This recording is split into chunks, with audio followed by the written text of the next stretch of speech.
Diyos, hiningi po namin sa inyo ngayon sa hapon na ito kung paano nyo kami samahan. Kanina umaga ay samahan nyo rin po kami. Pagkalooban nyo po kami ng kalakasan at biyaya na sa ganun ay matuon namin ang aming buong diwa sa inyo. Samahan nyo rin kami sa aming pag-awit ng himno na ito at maging totoo sa amin, manamnam namin ang bawat salita at makita rin namin ang inyong pong kabutihan at ang inyong pong pagbibigay ng pagpapala. Dahil nga po, meron totoong biyaya na matatagpuan sa inyo lamang. Samahan niyo rin kami mamaya sa aming pag-usapan sa pagbubulayan at pati rin po sa aming panalangin. Naway, mabigyan namin ang kaluguran ng pong pangalan sa ngalan ni Jesus. Amen. Okay po, awitin po natin ito. Kunin mo ang buhay ko. Tagalog po ito ng Take My Life and Let It Be. And let us sing.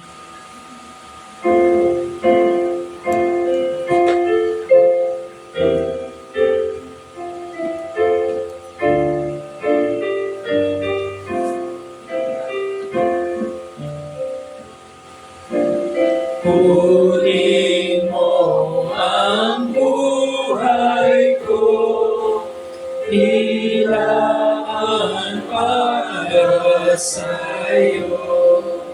Itong mga araw ko, laging pupuri sa'yo. Laging pupuri sa'yo. Kunin mo kamay na to, lingkod ng pag-ibig mo.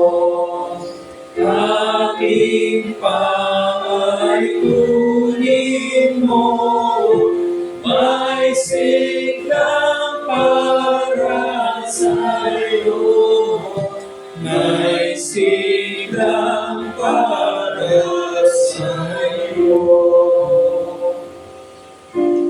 Aking dinig kunin mo, aawin lagi sa'yo. Kunin din ang labi ko, kunin ang salita mo, kunin ang salita mo. Aking yama'y kunin mo, na maialay sa'yo. Kunin aking talino, maglingkod sa layon mo, maglingkod sa layon mo. Kaloob ay kunin mo, na maglingkod ng gusto. Kunin mo ang puso ko, at maging luklukan mo, at maging luklukan mo. Kunin mo pag-ibig ko, ialay sa panan mo. Sarili ko'y kunin mo, maging lagi ng sa'yo, maging lagi ng sa'yo. Bakit kaya natin nawit to? Kung maaalala nyo, yung kinanta natin, no? Sabi ng hymn writer, parang kausap niya Panginoon, kunin mo, kamay, paa, yaman, lahat-lahat na meron sa atin. Kasi para sa isang natural na tao, kung gagamitin natin yung ano meron sa atin, di ba? para itaas yung ating sarili, idakilay sa sarili natin. Hindi naman natin parang hindi natin bibigyan ng punan ng any space ang Diyos, di ba? Kasi kung may tataas ako, ba't hindi sarili ko? Di ba? Ito yung natural na kaisipan ng tao eh. Kaya ito rin yung dapat, no? Bilang mga mananampalataya, ito yung dapat natin na pinapatay. Yan. Kaya ito yung pag-aaralan natin, mortification of pride. Yan. Okay. Nung nakaraan, no, ano ba yung huli? Second Sunday. So, nandun nung natalakay namin yung patungkol sa commitment to holiness, sa kabanalan, na dapat na nakikita sa bawat mananampalataya. Dapat ang bawat isa, kung ikay sinabi mo, ikay na kay Kristo, ay kay binago ng Diyos, meron ka dapat commitment among many, commitment sa holiness. Dapat makita sa iyo yan. Dapat masigasig ka rin sa kabanalan. Kaya yung binanggit nga natin doon na challenge para sa atin, make holiness of life a desired commitment, not an optional involvement. Hindi ito optional lang. Kasi pag sinabi mo optional, pwedeng wala, pwedeng meron. Pero kung ikay mananampalataya, dapat nandun, mandatory, diba? Required yung holiness sa atin. Ngayon, sa hapon na ito, isa pang commitment makita natin, commitment sa pagpatay sa pride natin. So bilang isang observation siguro, May 24, isang linggo na lang, no? May 31 yung May. After that, June na. So, it's June. Ano bang naalala natin pag buwan ng Hunyo? Pasukan yan, isa. Sa mga estudyante, di ba, pasukan, school year, simula na school year, tama. Ano pa? Independence Day, very good. Mga Pilipino tayo. Sige, June ano yun? Okay. Kala ko 4th of July. Amerikano eh. Sa 4th of July. Yan, June 12. Tama, Independence Day natin. 18 ano? Anong taon? 1898. Yan. Okay. Sa June 12, 1898 yung ating Independence Day.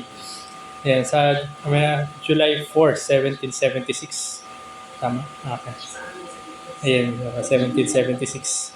Ayan. Tapos, isa pa, no? Parang naman masaya kami. Father's Day. June. Father's Day. So, yung mga nabanggit natin, di ba? Independence Day, Father's Day. Yung mga estudyante, school year, isang taon yan. Pero ngayon, lalo na sa panahon natin, pag sinabing June, Pride Month. Lugi yung mga ama, no? Isang araw lang meron sa mga ama, sa mga pride, buong buwan. Isang buong taon din. So, eto, makita natin sa nakakalungkot na bagay, nakakarakterize na ngayon yung buwan ng Hunyo bilang pride. At ito ngayon tatalakayin natin na kailangan natin ibagsak, no? Hindi yung patungkol sa LGBT, kundi yung pride as a general. Pagmamataas, pagmamalaki. Sabi nga dito, no? Sabi na isang Puritan, si Matthew Henry, sabi niya, we should take heed of pride. It is a sin that turned angels into devils.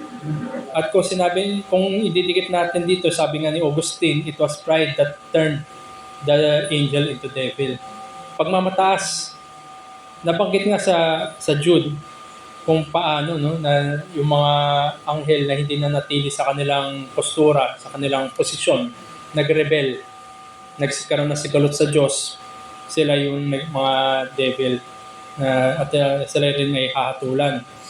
So makita natin, no, parang ever since time memorial itong pride. Bago pa nga sa nilikha, bago pa nagkaroon ng mundo, kung ilalagay natin sa parang timeline, hindi natin kasi mapipinpoint kung saan ba, ano ba nang una, no? Kung nag-rebel pa muna or hindi natin malalagay sa ganon. Pero ang sigurado dyan, matandang kasalanan na itong pride.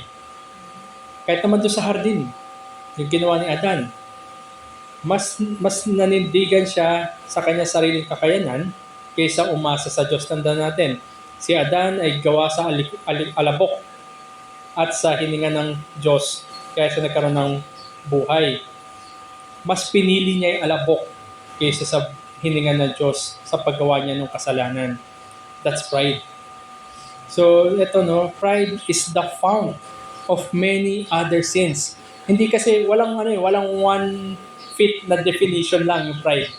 Maraming klaseng pride, fried chicken, hindi. Maraming klase ng mga pride, di ba? Maraming ano yan maraming kulay. Yan. Hindi lang yan simpleng mahirap sa Tagalog pagmamataas, pagyabang, pagmamayabang. Maraming iba-ibang klase. Kaya ito ay parang fountain. Meron something sa baba na pinagkukunan ng tubig pag yung fountain, pag nag-shoot pataas, di ba? Minsan, ganda pa nga na-display. Pero may pinagkukunan lang yun ng tubig. Ganon din yung pride. Pride is the fount of many other sins. So, iba pa ang mga kasalanan. It is never alone, but comes in clusters. By the way, ang primary material ko dito yung Christian Holiness ni Pastor Noel Espinosa, na dito tinatalakay niya. Isa na ito doon sa yung mortification of pride. Kasi sinabi niya, ang kasalanan nga na pride ay hindi yan mag-isa. Marami yang kasama. At common denominator dito sa all forms of pride is self-occupation on the center. Nasa gitna ng mga kasalanan na ito, maraming uri na kasalanan, nasa gitna niya yung sarili. Self-centeredness. Yeah. So tingnan natin ano tong mga forms of pride. Sabi ko nga maraming klase, mahirap pili parang one fit na definition. Wala siyang one size fits all. Pero tingnan natin ano na yung mga uri ng pride. Pride assumes different faces. Iba-iba yung mukha ng pride. And sometimes contradictory faces. Halimbawa, anong ibig sabihin natin ng contradictory faces? Halimbawa yung iba sa panahon natin ngayon siguro kung pamilyar tayo sa term na yung humble brag. Diba? Yung akala mo, nagpapakababa, diba? Humble, pero nagyayabang. So, yun, contradictory yun. Pero that's pride. Example ng pride yan. So, una dito sa forms of pride, yung tinatawag na show off o yung pride of boasting. By the way, hindi ko alam, sabi nila yung lalaki daw yung ma-pride. Pero I think lahat naman yan. Regardless. Wala pong sexism sa kasalanan. Kasalanan, lalaki, babae. Nandiyan yan. Walang gender ang kasalanan. Yan. So, una, yung show off, yung pride. Boasting. Mayroon pag Tagalog, boasting, parang pagyayabang. Lahat naman yata, pagyayabang tong pride. So, yan. Sabihin natin, boasting. Seeking to impress. Thriving in admiration and praise. So, magpapakita ka ng something para ma-impress yung iba. Parang ang naisip ko dito, tayo mga Pilipino, familiar tayo dun sa mga asaran ng mga bata. Wala ka sa lolo ko. Di ba, hindi magpapatalo. Yung lolo ni ganyan, wala ka sa lolo ko. So, parang pinapakita niya na mas mahusay yung isa kumpara doon sa isa. Ito yung isa sa mga form o muka ng pride. Maalala natin, sabi nga natin, nung napag-usapan natin dati, a genuine convert, lalo na bagong mananampalataya, bagong convert, talagang hahamunin siya doon sa disposition niya sa kasalanan. A genuine convert is dealt with something or anything na kung saan siya nagmamalaki dati. Kasi kung dati, di ba, nagmamalaki ka, ngayon, binago ka ng Diyos, siyempre, masusubok pa rin kung nandyan pa yung pagmamalaki mo. Kung masusubukan ka, mamaya pala, nagmamalaki ka pa rin doon. So, that's an area na we need to improve. Tandaan natin, yung boasting na isang mananampalataya, kanina tayo nagbo-boast, i-boast in the Lord. Ayan. Boasting uses anything. Ginagamit yung kahit anything and everything to project something to be impressed upon. Gagamit tayo ng lahat-lahat. Kahit ano pa yan. Kahit sabihin natin, kaya nga mga pangit na example. Ginagamit natin para magyabang. Para ma-impress yung iba. Halimbawa, yung achievements natin, yung mga experiences natin, appearance natin, at pinakamalala siguro kahit yung ministry. Nagagamit sa pagyayabang yung ministry. Ayun yung sad part doon. Sabi natin hindi exempted. Kahit yung mga minister, o di ka mga lay minister. Yung iba nga, di ba, nagbibilang pa. I preach X number of sermons on this, mga ganun. So, nandun, hindi yan confined lang sa mga makamundong setting. Hindi yan na-confine lang doon sa, halimbawa, ano yung natapos natin, saan tayo nag-aral, ano yung naabot natin, saan tayo nakapunta, kundi pati yung mga, sabihin natin, spiritual na mga larangan. Nandiyan pa rin. Talagang hahanap ng butas kung saan pwede sumingaw yung pagmamayabang. Kaya the worst kind of boasting uses spirituality to impress. Worst kind yan. Tandaan natin, di ba, nabanggit ko nga, no, kahit yung ministry. Ministry, dapat, di ba, sumasalamin ito ng pagpapakababa, gaya ng Panginoon. Pero, sadly, nagiging platform ito para sa boasting. So, ang punto dito, makita natin, no, ano man, anything, everything, ano man yung ginagamit natin, immaterial naman yan. Immaterial, ibig sabihin, hindi importante kung totoo yung kanyang pinagmayayabang o hindi. Whether true or not, yung substance ng pagyayabang niya, immaterial yon. Bakit? Kasi parehas yan ay makasalanan. Sinful yung boasting. Whether it is true or not, sinful yan. Halimbawa, no, samahan nyo ako sa open natin Bibles natin. Familiar itong character na ito, si Nebuchadnezzar. Sa Daniel chapter 4, verses 29 to 30. Bukas na ako ng online.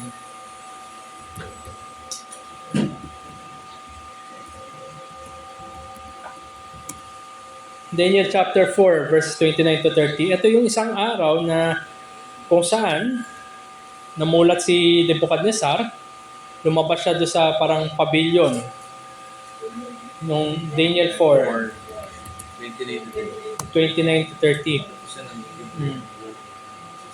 Yan, basahin ko ito. Daniel 4, 29 to 30. Yan. Sa katapusan ng 12 buwan, siya, ito si Nebuchadnezzar, ay lumalakad sa bubungan ng palasyo, parang beranda, ng hari ng Babylonia. Nagsalita ang hari at sinabi, "Hindi ba ito ang dakilang Babylonia na aking itinayo sa pamamagitan ng lakas ng aking kapangyarihan bilang tahanan ng hari at para sa kaluwalhatian ng aking kadakilaan?" So, one morning, naglakad si Nebuchadnezzar doon sa beranda nga, na overlooking yung kaharian niya. Maganda. Sabi nga doon ng mga archaeologists, nandun yung garden of Babylon. Isa sa mga 8 wonders of the world nung lumang panahon. So maganda. Tapos, sinabi niya, "Hindi ba ito ang dakilang Babylonia na aking tinayo sa pamamagitan ng lakas ng aking kapangyarihan bilang tahanan ng hari at para sa kaluwalhatian ng aking kadakilaan?"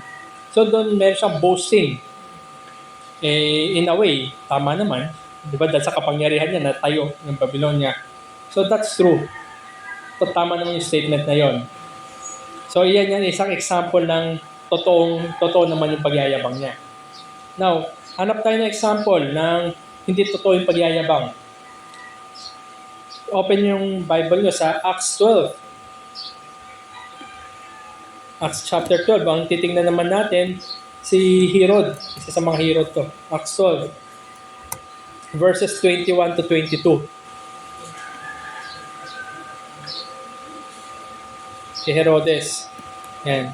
Verses 21-22. Sa isang takdang araw ay sinuot ni Herodes ang damit hari at naupo sa trono at sa kanila'y nagtalumpati.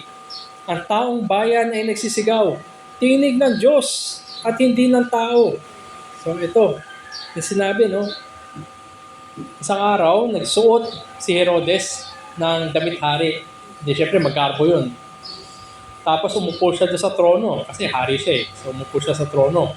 Nagbigay siya ng talumpati. Hindi naman sinabi dito kung maganda yung talumpati o hindi.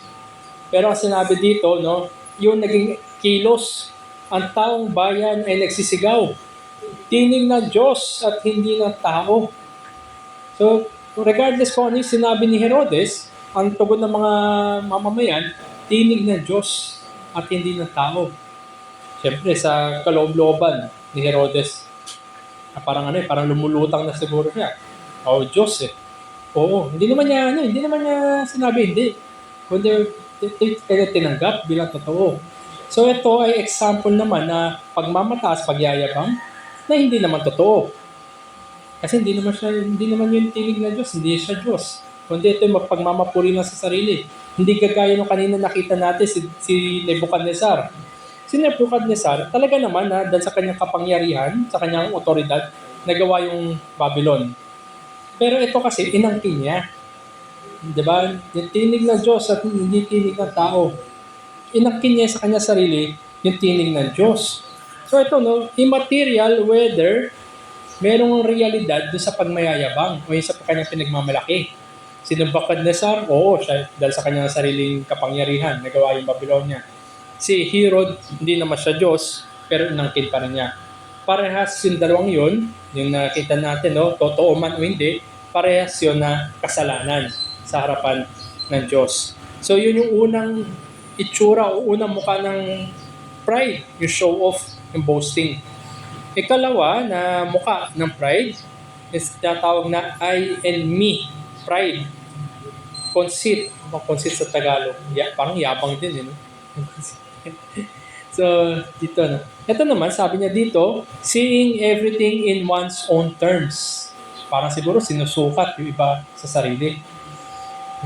Sabi, conceit is related to boasting but is different. It is not impression but self-measure. Kung yung kanina, di ba, nagpo-project ka rin para ma-impress yung mga tao or i-impress mo sarili mo. Ito naman, yung sinabi niya sa conceit, ang ginagawa naman ito, hindi naman para makapag-project ka ng impression o ma-impress yung iba, kundi para sukatin mo iba sa sarili mo. So, tandaan natin, no? Ang tao, madaling i-compare yung sarili sa mas mababa. Pero never natin kinukumpara yung sarili natin sa mas mataas. Ayaw natin na makita na mas mataas yung iba, diba? Mas magaling.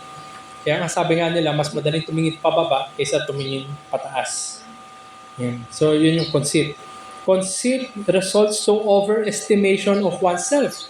Minsan, di ba, overestimation. Ang taas, di ba, galing na galing sa sarili, di ba, DGSS. Ganito yung nagagawa ng pagyayabang. Mali yung tingin natin sa sobrang galing natin, tingin natin sobrang taas natin, pero meron tayong maling panukat, mali pala yung expectation natin. Halimbawa, kanina lamang, di ba, nag-usap, ilan hard deflex yung kailangan? Marami ba? Kuwari, no? Sabi natin sa tansya, kulang yata 50. 20. Mamaya sa tansya natin, 30. Pag nandyan na yung 30, kulang pala, wala pala yung bubog. Gilid lang. So, ito yung resulta ng pride of conceit naman.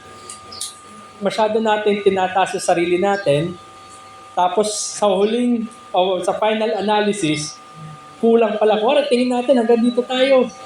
Pero pag nandyan na dito lang pala, kapos. Buti nga kung banderang kapos yung tawag, di ba? Kasi malapit.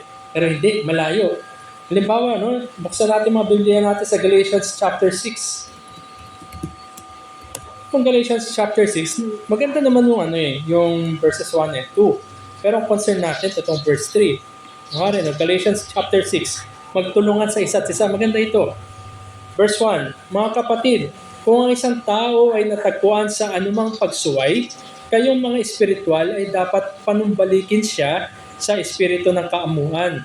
Tingnan ang iyong sarili, baka ikaw ay matukso rin. Verse 2, dalhin ninyo ang mga pasanin ng isa't isa, at sang gayon ay matutupad ninyo ang kautusan ni Kristo. Verse 3, sapagkat kung inaakala na sino man na siya ay may kabuluhan, gayong wala naman siyang kabuluhan, ay dinadaya niya ang kanyang sarili. So merong overestimation, di ba? Tingin natin, kaya natin. Tingin natin, malakas tayo. At tayo gagawa niyan. Pero sabi dito, yung babala sa atin, gayong wala naman siyang kabuluhan, ay dinadaya niya yung kanyang sarili. Meron siyang mataas na view ng kanyang sarili na hindi naman pala kaya. Di ba? Maraming tao ganito no? Yung, di ba, yung matibay ako. To the point na ang masama dito, yung kung lalagay natin sa pananalita, yung makikipaglaro pa sa kasalanan. Nakakala niya matibay ka. Pero hindi niya alam, sa pag-entertain niya ng kasalanan, nandun na siya. Overestimation of the self. Yan. Conceit has opposite results of superiority and inferiority. Kasi dito, no, sa pagmayayabang, parating tinatanaw natin na mas mataas tayo, mas magaling, mas mahusay kaysa doon sa iba. Kasi nga, pinagkukumparahan natin, ngayon alam natin na kaya natin. Pero, dahil nga mapaglinlang ang kasalanan, akala natin, kaya natin, hindi pala. Kumari, tingnan natin, nasa Galatians 6 tayo, lipat lang tayo sa previous chapter, Galatians chapter 5. Tingnan natin yung verse 26 dito sa chapter 5 ng Galatians. Sabi niya dito, huwag tayong maging palalo na ginagalit ang isa't isa at naiinggit sa isa't isa. Tingnan ko lang yung English.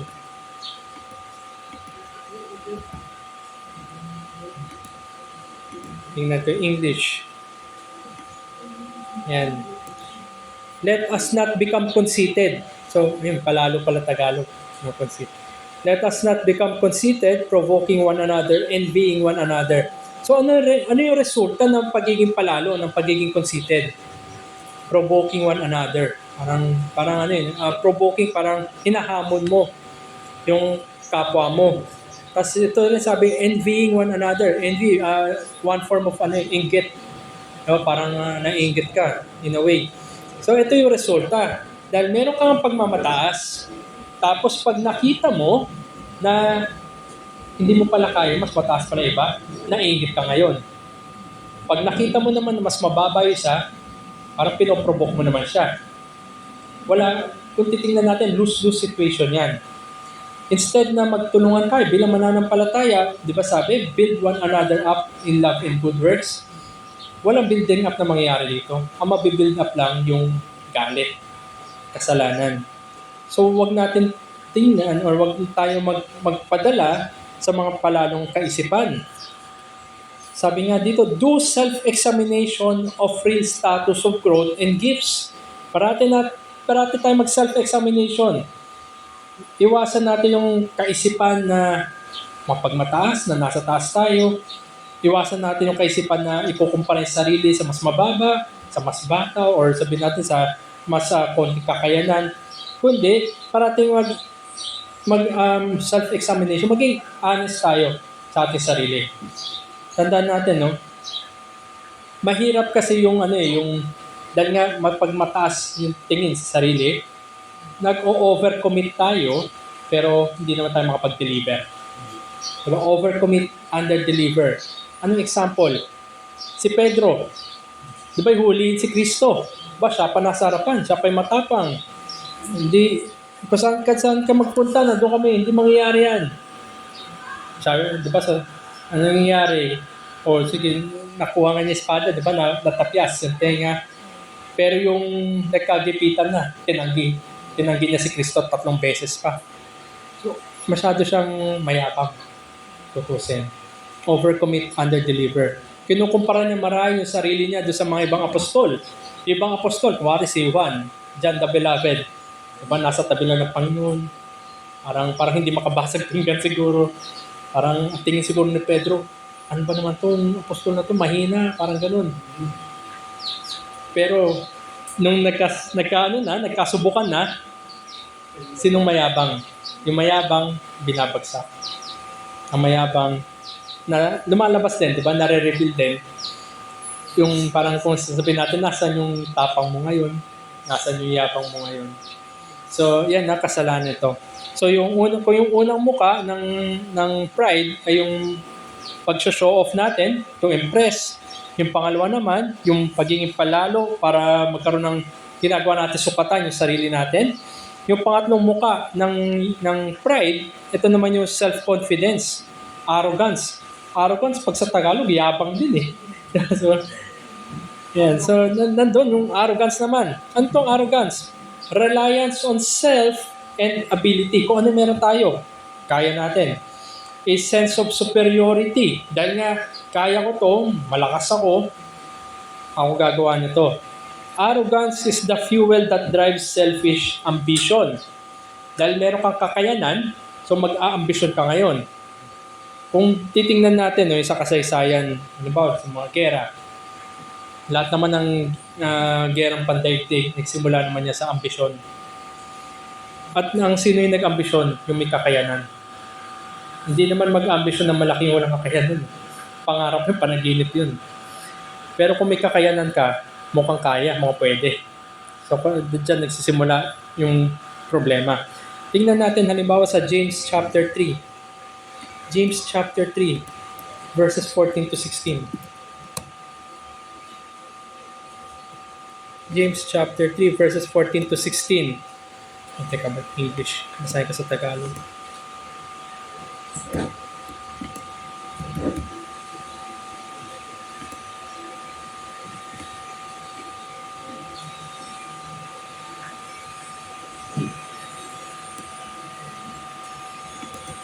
Yeah. James 3:14 to 16. Ngunit kung kayo'y merong mapapait na panlilibughok at pagiging makasarili sa inyong puso, huwag kayong magmalaki at huwag kayong magsinungaling laban sa katotohanan. Hindi ito ang karunungan bumababa mula sa itaas, kundi makalupa, makalaman, may sa demonyo. Sapagkat kung saan merong paninibugho at pagiging makasarili, doon ay merong kaguluhan at bawat gawang masama. So nandito na makikita natin, sabi ni James, kung merong bitterness, mapapait na paninibugho, pagiging makasarili, selfish desire sa inyong puso, mapagmalaki. So ito yung mga kalaban, contradiction ito sa katotohanan. Hindi ito galing sa itaas, hindi ito galing sa trono ng langit. Ang sabi nga, kundi ito yung makalupa, makalaman, at may sa demonyo. Pero linawin natin, hindi naman po masama ang ambisyon. Maganda nga na may ambisyon tayo. Tama lang naman na may ambisyon tayo. Diba? Lalo na yung mga bata, may ambisyon yan. Tama lang naman. Pero ang tinutukoy dito, yung ambisyon na nagre-rely ka dahil meron kang kakayanan.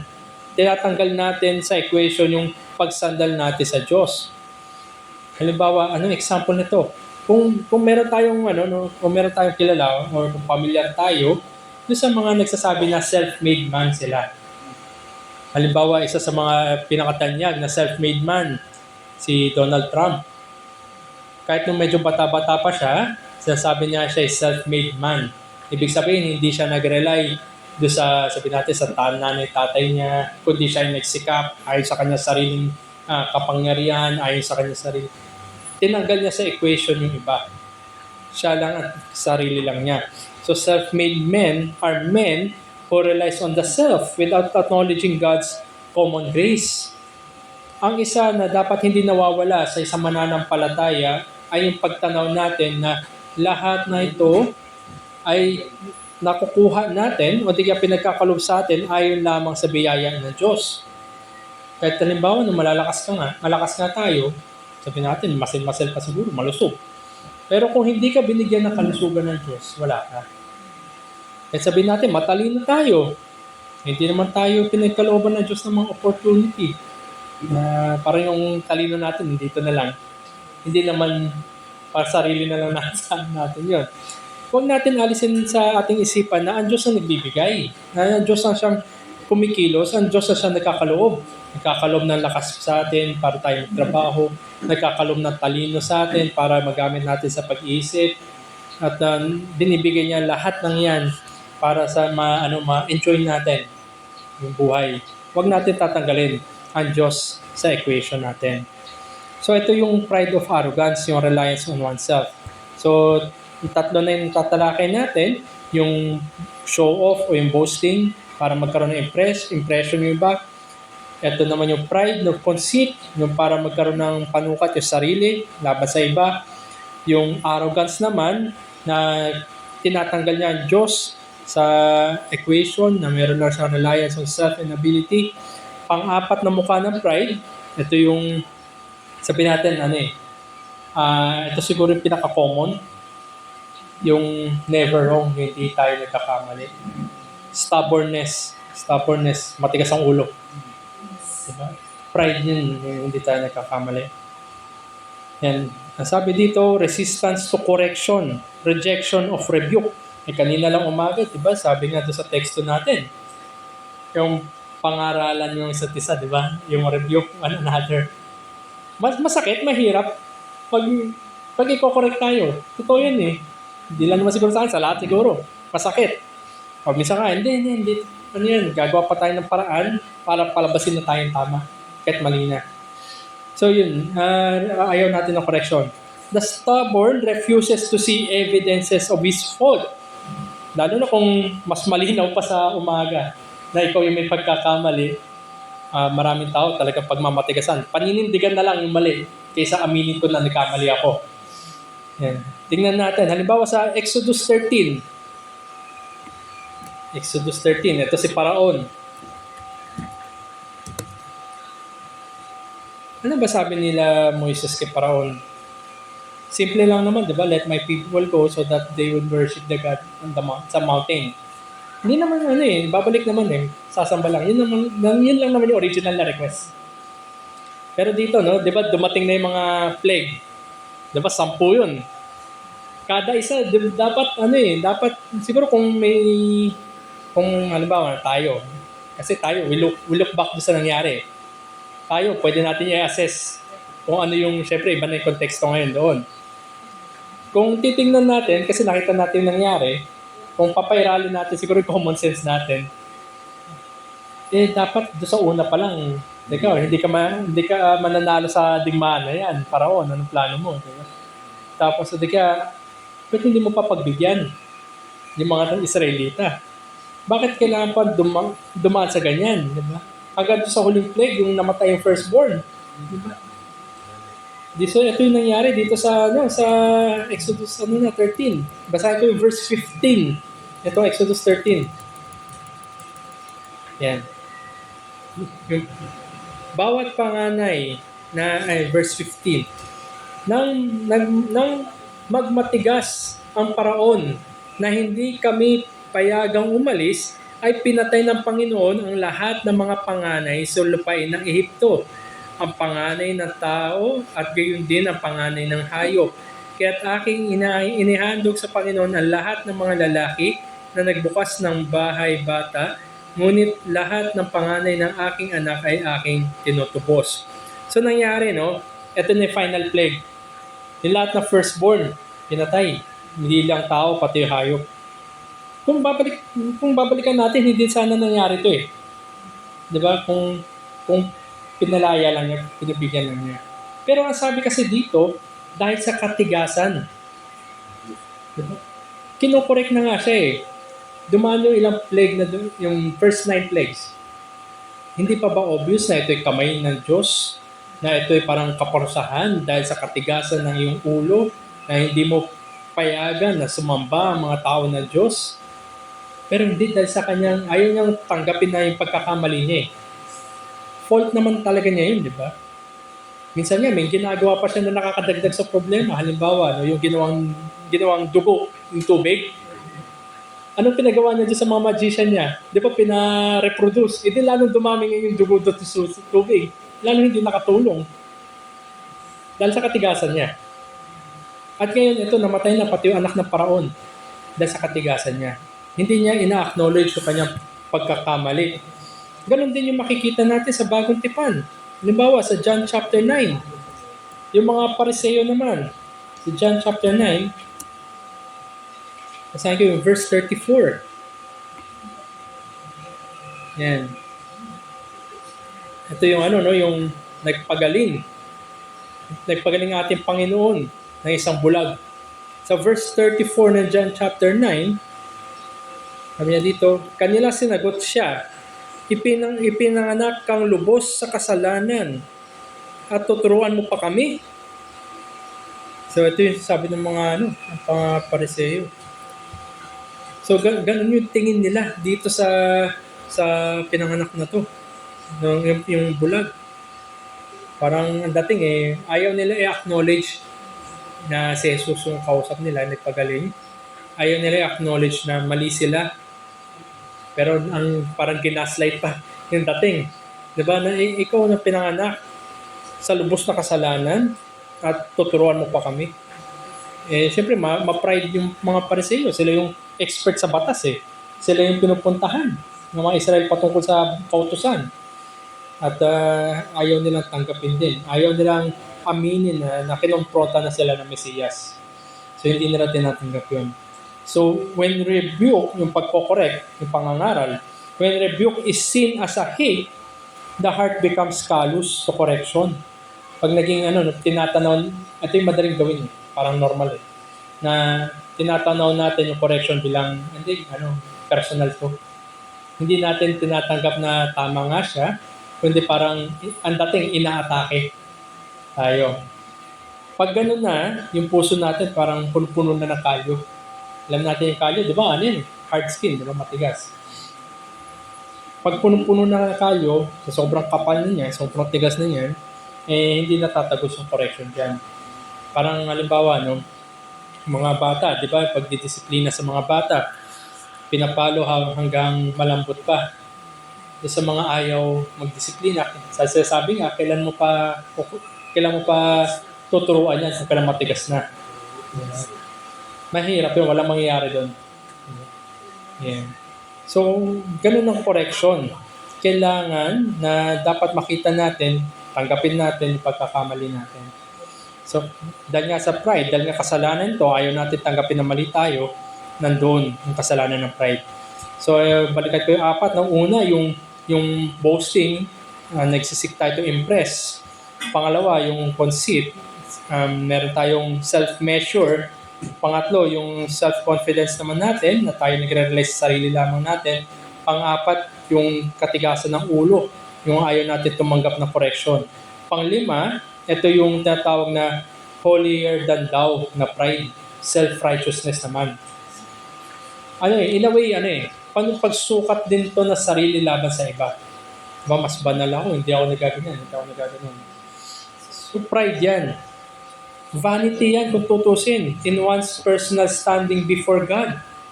Alalahanin natin paano pa tayo nakakatayo na may katwiran sa harapan ng Diyos sa pamamagitan ng pananampalataya lang kay Kristo.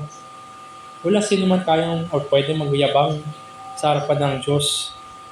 Lahat tayo ay sumasangguni lang sa pananampalataya kay Kristo. Ito yung lalo na nasabihin natin, parang talamak sa Christian circles na merong pagsukat na sabi natin isang denomination, isang church laban sa ibang denomination sa ibang church. O yung pastor nga namin hindi nagaganito ng gaganyan. Yung pastor nyo, para i-compare. Para tingin tuloy na mas banal. Ito banal to. To the point na kung ito banal, ikaw hindi. Masama naman yun. Hindi tama yun. Kung yung tatanawin nga natin mas banal kaysa doon sa isa, hindi tama yun. Lalo pa yung ito banal, ikaw hindi. So, huwag natin pagiging sukatan yung sarili nating katwiran. Actually, yan nga isang kinundena ng ating Panginoon. Sabi nga ng ating Panginoon sa mga Pariseo, di ba? Binasa niyo yung salita ng Diyos. Akala niyo na matatagpuan niyo yung buhay na magpawalang hanggan. Ito, expert ng mga to sa Old Testament. Siguro, kabisado nila, kahit nakapikit, kabisado nila yan. Self-righteous. Akala niyo sa inyong kaalaman, natatagpuan niyo yung buhay magpawalang hanggan. Ang isang totoong niligtas ng Diyos ay may pagpapakababa. Hindi siya nagre-rely sa kanyang sarili. In fact, tinalikuran na nga niya eh. Diba sabi ni Apostol Pablo, Philippians chapter 3, initerate pa niya kung tutusin ko ilalagay natin sa CV, sa resume. Apostol Pablo, diba siya yung Pharisee of Pharisees, circumcised on the 8th day. So, natuto siya sa pinaka-strict na sekta ng mga Pharisee. Pero yung mga yan, wala yan. Kay Kristo lang na nakita yung pakinabang. So ganito ang isang mananampalataya, hindi siya aasa sa mga kung ano meron siya, ano yung standing niya, kung mas magaling ba siya, mas matalino o hindi, or what. Hindi siya umaasa kung anong meron sa kanya sarili. Kundi pinapatay niya yung pride. Minumortify niya ito. At siya yung umaasa kay Kristo lamang. So ito yung 5 muka. 5. Marami pang muka ito. Kundi 5 lang ngayon ng mukha ng pride. Ang hirap, no? Kasi isang kasalanan pero ang daming mukha. So tingnan naman natin ngayon paano natin papatayin itong pride. Mahirap patayin ito kung hindi natin namumukhaan. Sa dami nga ng mukha niyan, kasi hindi yan one size fits all nga. Iba-ibang kung, halimbawa kung ikay masyadong mapagmataas sa iyong sarili, iba yung magiging dealing mo kumpara doon sa sabihin natin na ibang mukha ng pride. So paano natin ito papatayin? Unang-una, reflect on the character and work of God against boasting of the self. Sabi nga kanina, meron naman proper boasting pero we boast in the Lord. Ito yung sabi nga ni Apostol Pablo. Nandun yung ating pagyayabang dahil sa kay Kristo lang. Na tayo'y nakakatayo sa harapan ng Ama dahil kay Kristo, hindi sa ating sarili. Pangalawa, para malabanan natin, mapatayin natin ang pride na ito, exercise love for neighbor and brethren against self-oriented thoughts. Sabi nga muli ni Apostol Pablo, count others more highly than yourself. Tanawin mo na mas mataas ang iba kaysa sa iyong sarili. In short, unahin mo sila. Yung pangangailangan nila muna. Sa pagganitong paraan ay na-demonstrate mo yung pag-ibig sa iba kaysa maging sentro ng mundo mo yung sarili mo. Pangatlo, submitting to the will of God and the providence of God against self-ambition. Ulitin ko na, hindi masama magkaroon ng ambisyon. Tama lang naman. Pero kung meron kang ambisyon, paghahangad na makasalanan, na baka mamaya to the point na masisi mo pa ang Diyos dahil hindi niya pinagkaloob sa iyo yan, tandaan natin, matuto tayong mag-submit sa kanyang kalooban. Tandaan natin, ano bang kalooban ng Diyos? Yung mga nakakabuti para sa kanyang mga anak. Ang kalooban niya para sa inyong pagpapakabanal, sanctification. Ano pa yung sinabi ng will of God? Kung will of God ay parang hindi lamang sa pagpapabanal para maihanda tayo sa kaluwalhatian. Para rin tayo maging magandang ehemplo, patotoo ng ebanghelyo para sa mga tao sa labas. Ano pa yung kalooban ng Diyos na tayo'y mag-ibigan para malaman ng mga nasa labas na tayo'y na kay Kristo. Ang daming text na sinasabi ko ano yung will of God para sa kanyang mga tao. So matuto tayo mag-submit sa kalooban ng Diyos at ilayo tayo sa selfish ambitions natin. Ika-apat, there is proper confidence in abilities by God's enabling against self-confidence. Tama naman, meron naman na confidence, halimbawa, no? Pero wag natin tanggalin ang Diyos. Salamat sa Diyos na pinagkalooban ako ngayong araw na ito ng kalusugan at binigyan ako ng sapat na oras para maghanda. Halimbawa, kung kayo estudyante, meron kang exam. Salamat sa Diyos, pinagkalooban niya ako ng sapat na panahon para maghanda at pinagkalooban niya ako ng memorya, ng matalas na isipan para maalala ko yung aking mga pinag-aralan at masagot ko yung exam. So nandoon dapat meron tayong proper confidence na pinagkaloob lamang ng Diyos laban sa self-confidence natin. Panglima, be sensitive in God's gracious dealings on our personal pride. Sabi nga sa Hebrews chapter 12, nandun naman yung correction ng Diyos para sa kanyang mga anak. Chastisement yung word na ginamit. Ibig sabihin, pagtitweet pa rin, pero itong pagtitweet na ito para sa kabutihan. So nandoon, maging sensitive tayo, gracious dealings yan sa atin. And always take into heart the word of God. Kung tayo ay kinokorek ng iba, ano ba salita ng Diyos? Sabi nga, 2 Timothy 3:16, di ba? The word of God, all scriptures breathed out of God, sapat para i-rebuke, i-correct, i-tweed, turuan to train men to righteousness on the things of God. So ito yung function ng word of God. So, i-take into heart natin, magpasalamat tayo kung tayo kinokorek. Maging humble tayo na tanggapin yung correction. Then last, be filled with gratitude and grace. Kung puno tayo ng pagpapasalamat dahil sa biyaya ng Diyos, walang room yung pagyayabang. Saan ka nagyayabang? Ano pinagyayabang mo? Ikaw ba yung nagbigay ng mga bagay na yan? Ikaw ba yung nagdagdag ng buhay, ng mga minuto sa buhay mo? Ikaw ba nagdikta kung paano kikilos or hindi? Be filled with gratitude and grace. Oras na napuno tayo ng pagpapasalamat. Walang yabang doon. Huwag natin bigyan ng kahit maliit na lugar. Kung sabihin natin, isang bahay, no? Punuin natin ng pagpapasalamat. Huwag natin kahit bigyan ng isang tile ng pagyayabang yung bahay na yan. So maging hamon sa atin to seriously and consciously pursue holiness, but do not be self-conscious of your holiness. Sikapin natin yung kabanalan, pero wag tayong maging self-conscious ng ating sariling kabanalan. Ang kabanalan natin ay yan ay gawa lamang ng Diyos, na ito'y pagpapala at sa gabay ng banal na Espiritu, at tayo ay kanyang hinuhulma sa wangis ng bugtong na anak para ihanda tayo sa magpawalang hanggan. Huwag natin sukatin yung kabanalan natin laban sa iba. Be occupied by the things of God, not those that elicit pride in one or many forms. And look upon to Jesus. Be believers pressed in His humility. Sabi ko nga, ilang beses ko inuulit na ang sa mananampalataya, sinasalamin lang naman niya yung mga bagay na natanggap niya at mga bagay na ginagawa ng kanyang master. Kung ang ating master, si Jesus, ay nagpakita ng pagpapakababa kahit siya'y mataas. Diba sabi niya iniwan niya ang kanyang kaluwalhatian sa kalangitan at dahil siya'y nagpakababa to the form of man. Siya'y nagdagdag ng wangis ng tao, the lowest of low, sinners, para iligtas tayo. Kung siya nga ganun, pinademonstrate sa atin natin Panginoon yung pagpapakababa. Sino tayo? Kung tayo mananampalataya, sino tayo para magmataas? So, tingnan natin parati yung ating Panginoon Jesucristo. And some concluding text, tingnan natin yung ating text na nalagay ko dyan, yung Proverbs 16:18. Ipagtatahi-tahi ko itong mga teksto na to. Proverbs 16:18. Ang pagmamataas ay nauuna sa kapahamakan at ang palalong diwa ay nauuna sa pagkabuwal. Teka, parang medyo malalim para sa akin ito. Ayan. Pride goes before destruction and a haughty spirit before a fall. Nauna yung yabang. At saan papunta ang yabang? Destruction. Parang diba, great was the fall.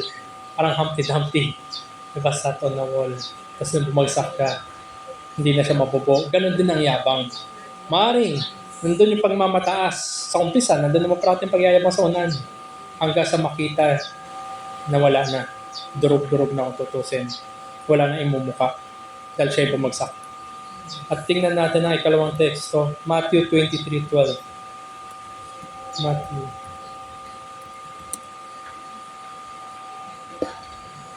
Whoever exalts himself will be humbled, and whoever humbles himself will be exalted.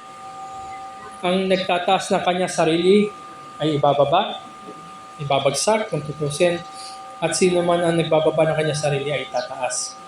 Merong may parable sa Gospels na sabi, di ba, sa isang banquet, umupo sa presidential table siguro, no? Mga primary sponsors, doon umupo. Tapos dumating, no? O bakit ka dyan nakaupo? Nilipat siya doon sa malayong upuan. Nakakaya. Ganun yung yabang.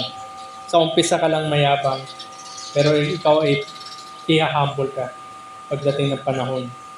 At last, tingnan natin to Proverbs 27:2.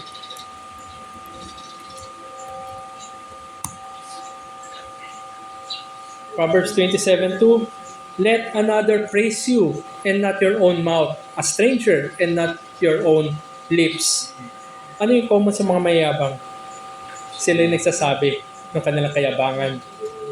Totoo man o hindi, sila at kanila galing yun.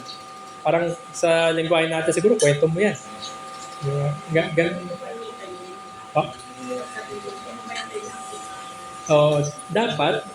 Dapat yung pagpupuri nanggagaling sa bibig ng iba, hindi sa sarili mo. Nagbubuhat ka na ng bangko. Nagbubuhat na sa sariling bangko, baka mamaya pagdating sa kinalaunan, wala namang palang timbang. So let another praise you and not your own mouth, a stranger and not your own lips. Para sa mga mananampalataya, sino yung magtataas sa atin? Ang ating Panginoon, lalo na sa kanyang pagbabalik. Ano ang kanya sasabihin? Well done, good and faithful servant. Manggagaling yun sa bibig ng ating Panginoon at hindi galing sa ating sarili. At ang sasabihin niya, yung mga ikababagsak na iba na nagmamalaki, depart from me, I never knew you. At saan sila patungo? Sa magkawalang hanggang kakatulan. So ito, no? Sa umpisa lang, habang sabihin natin, habang may hininga pa sa mundo yung babaw na to, nandun ang pagmamataas ng mga tao. Sa oras na nawala ng hininga, nandun na ang pagbagsak, palalim, hanggang sa magpawala hanggang kakatulan. So, patayin natin yung pride. Kasama yan sa commitment na isang Christian. Hindi madali, iba-iba yung mukha ng pride, iba-iba rin yung i-deal sa atin. Gagawa, kung tayo nakikristo nga, gagawa ang providensya ng Diyos upang i-deal sa atin. Hindi madaling patayin yan. Mahirap yan patayin. Dahil nga, pride yan.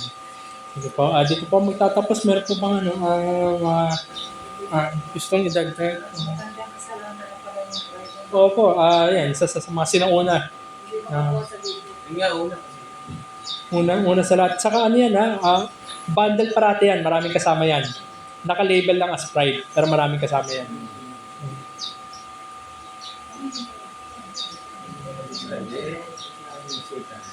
Sa isa yan sa dinidil sa atin. Oras na niligtas tayo, binago tayo ng Diyos, dinidil sa atin yung pride. Kasi hanggang nandito tayo sa mundong ibabaw Ano yan hahanap ng butas kung saan sisingaw yan Pero nakasulat sa Isaiah, chapter 14, 14. verse 12. How art thou fallen from heaven, O Lucifer? Son of the morning, how art thou? Cut down to the ground. This is wicked the nation. For thou hast said in thine heart, I will ascend to heaven. I will exalt my throne above the stars of God. I will sit also upon the mount of the congregation in the sides of the north. I will ascend above the heights of the cloud. Ito ang pinakamalupit na kasalanan. I will be like the most high God. Ang tawag na atomic rebellion. Sobrang pagmamataas. Kasi kaya niya na. Kaya ko. Magaling ako. Kaya balikan natin parati ang ginawa natin Panginoon para sa atin. Siya yung nagpakababa sa lahat, bumaba sa atin para tayo itaas din kung saan siya naroon. Right. May Hindi naman nagtatama ka. Halimbawa, hindi naman nagtatama yung hindi na namin. Kaya hindi mo pa rin sa gawa ng mali, tama ka. Kaya po, mas madaling gumawa ng... Right, sure. Opo, yan, tama. Kasi... Opo, totoo. Kasi walang mangyayaring pagtitweet hanggang sa hindi mo na-admit yung mali. Kasi paano magkakaroon ng pagtitweet, wala naman palang mali. At mawawalan ng opportunity for correction kung hindi natin. At lalo ang nakikita doon, pride. Lalo na kung kino-confront na sa liwanag na salita ng Diyos, kakatigan pa rin yung mali. Ayan. Mahirap. Lahat naman tayo, very prideful. Siguro kung nakilala. I'm a very proud man. Ayun. Kaya talagang tayong anak ng Diyos, matututo tayo. Minsan nga hard lessons pa. May mga kailangan pa mangyari. Ibabagsak ka talaga para matutunan mo, makita mo saan yung pagmamataas natin.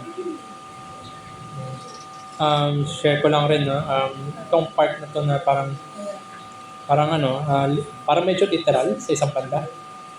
Sa pagmamataas, talagang binagsak ako. Nabali yung mga puto. Literal. Okay.